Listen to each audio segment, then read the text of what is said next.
European farmers have taken to the streets of Brussels to protest against rising costs and falling prices. At the same time, the EU's 27 heads of state are meeting in the city in the hopes of unlocking 50 billion euros in civilian support for Ukraine. SABC News correspondent Alex Cadier is on the ground for us in Brussels.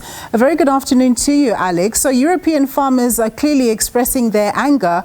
Why are they upset, and what kind of havoc are they causing there in the streets?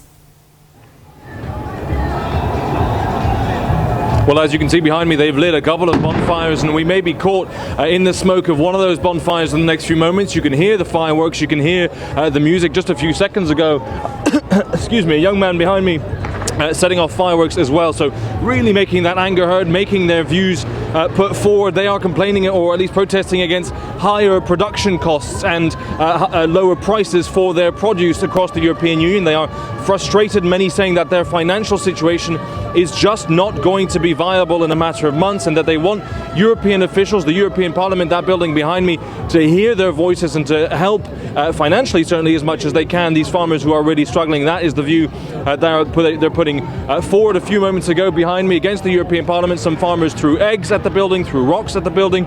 They've been pushing back and forth with police lines as well over the last couple of hours. So certainly a lot of tension in the air. These farmers very angry about their conditions across the European Union, and that is represented here. All these tractors around me are mostly Belgian, but you have Italian farmers groups a little bit further down the square. On the other side, we spoke to some Spanish farmers as well. So really a clear message from farmers from across the European Union in Brussels here today.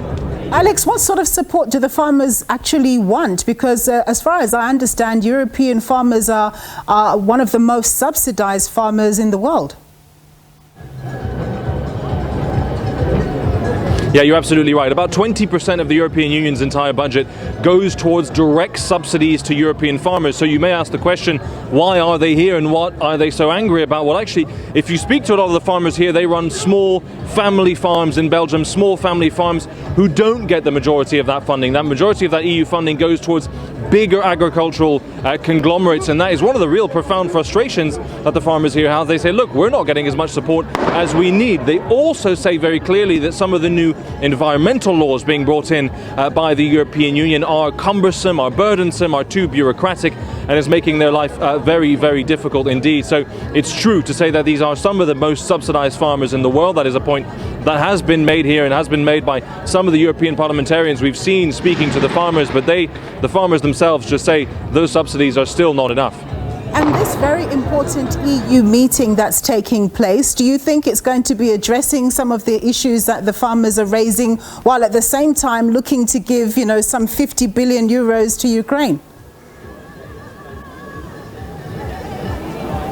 Yeah, well, we've heard some of the leaders talking about the farmers' protest. The Belgian Prime Minister Alexander De Croo was the first out to speak to the press and very clearly said that these protests have to be heard, these protesters have to be heard. The European Parliament President Roberta Metsola also saying that the message to European farmers is that we hear you. But the summit today, the meeting today, was scheduled to have a very difficult discussion over help to Ukraine. And news breaking just in the last couple of minutes, the leaders have reached a deal, and they will provide 50 billion euros in support for Ukraine over the next 5 years. That is vital support for the Ukrainian government's day-to-day functioning, those public services. That will be very welcome news in Kiev indeed.